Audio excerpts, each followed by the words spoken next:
হয়ে গেছে প্রায় সুজিটা। পরিমাণ মতন চিনি দিয়ে দিলাম,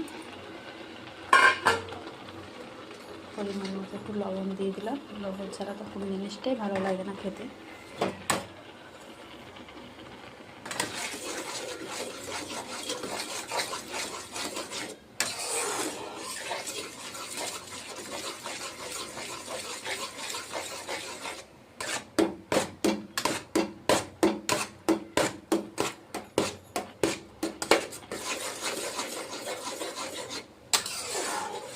সুজিটা একটু বেশি লাল লাল করে ভেজে নিয়েছিলাম, এই কারণে সুন্দর লাগবে খেতে।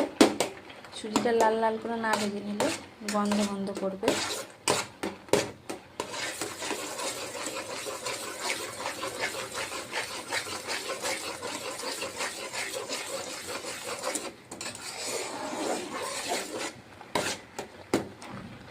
হয়ে গেছে সুজিটা,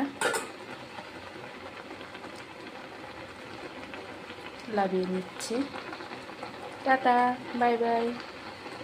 আমার মতন তোমরাও বানাও এরকম করে সুজি, তোমাদের ঘরোয়া খাবার বাচ্চাদের ভালোই লাগবে।